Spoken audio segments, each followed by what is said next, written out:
Hey everybody, a bit late getting to the station this morning. Just a bit sidetracked. Teachers checking up on pupils, which is a good sign, and not even actually checking up where's their work. More importantly, do they need some help, and should I send stuff to them by post, which I thought was very sweet. So somebody's in a bit of the doghouse earlier on, which had to be dealt with. That's the joy of three teenagers versus me. So, a couple of people had asked me about drying herbs or drying flower heads and that kind of crack. So I just thought sometimes it's much easier to see something in person rather than me trying to describe it by text. I'm sure you can find like a lot of things. There's loads of this will be out there online. So I'm just going to show you what I use now for drying herbs, but I have done it in the other ways, which I'll show you in a minute.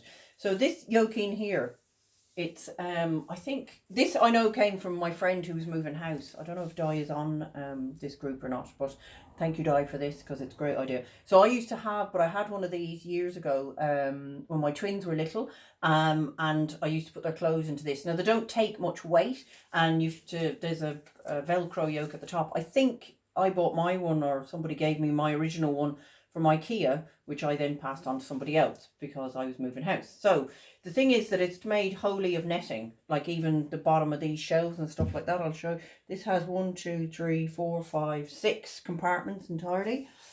And yeah, there's netting, as you can see, right at the bottom. Now, I think you can get, I know I've seen smaller ones of these, like maybe 3-tier version. So if you're into drying herbs, I'm not saying anybody has to get this, you don't. But this is what I use. And say, for example, in the top 2 layers here, I have my Comfrey this is the first and second harvest that I picked. And actually there's definitely, it keeps growing throughout the season. So I pick it as I go.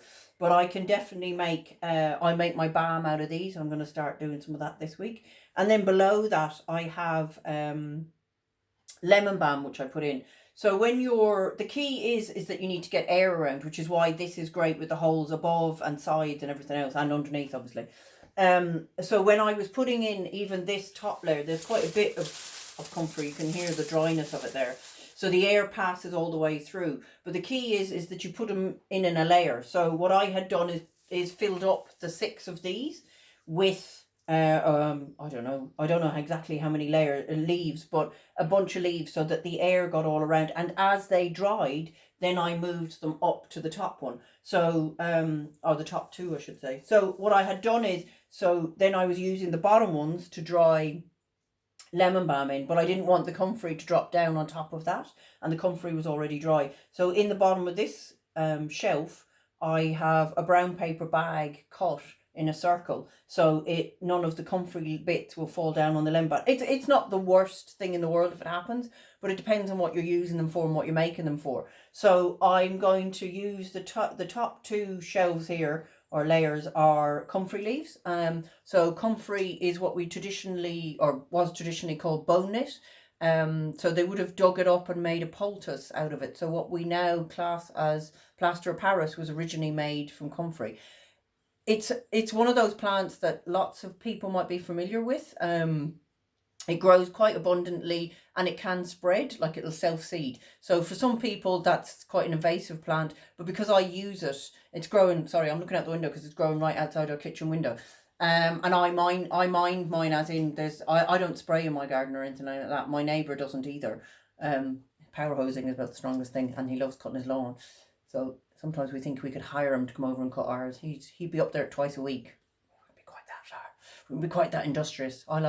We were watching the birds yesterday, myself and my eldest son. We were looking out the window and there was 2 little laddines came down, and they're so light. They were actually, one or two of them, one of them was standing on perched on a daisy, and they seemed to be eating the old daisy heads. I thought it was dandelions at first because it was kind of fluffy, and I've never actually witnessed that before, and I was like, oh my god, look at that, the daisies that are passing on, they're feeding the birds.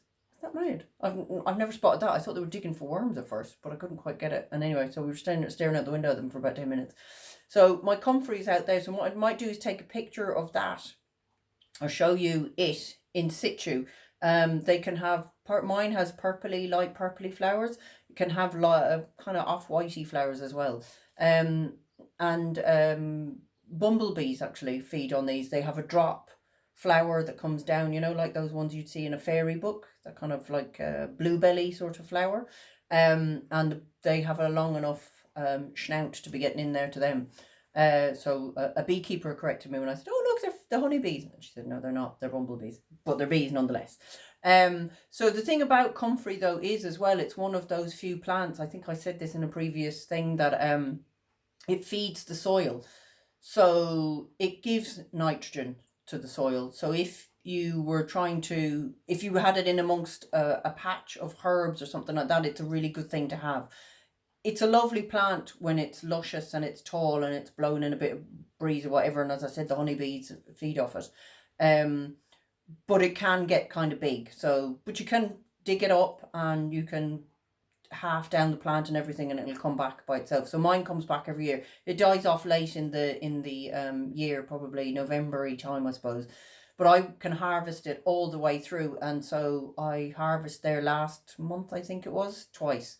When it started, so the very fresh spring leaves. But yeah, so I just keep pulling out of the plant and it keeps giving. So the other one I have in here then is lemon balm, which I have a small field load of it down the back there. Somebody planted a plant and it's one of those, it takes off. Yeah, with lemon balm is really good for people who suffer with cold sores. So I make a lip balm, and I'm going to use that in the lip balm. So I'm going to make a herbal infused oil like the dandelion infused one, and I'm going to add that to the lip balm that I make. When I was younger, would have suffered massively with cold sores. When I was much younger, I don't know, I was about 11 or 12, and why, maybe hormonal changes or something like that, and I used to get them really badly.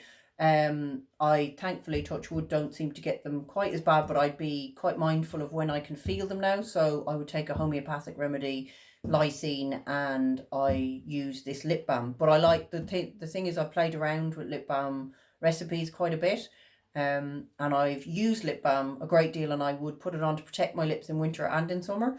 This is, I find, quite moisturizing, and it doesn't sit like a wax or a layer on my skin that makes, or on my lips, that makes them feel funny to me. I don't wear lipstick an awful lot, so sometimes if I have something on, it just feels funny and I don't like it, so I have a tendency to take it off. And I've tried an awful lot of lip balms, and then I started making this one a couple of years ago, and yeah, I really like it, and I always have it, carrying it around to hand. So yeah, this is one idea you can use for drying herbs, and I will show you a couple of other ideas. They're not terribly difficult, and you don't need very much equipment or anything like that. It's just you have to kind of protect the herbs a little bit from direct sunlight when you're drying them, and give them a little bit of time. All right, so I'll show you those in the next video or two. Okay, hope you're having a good day so far. Bye.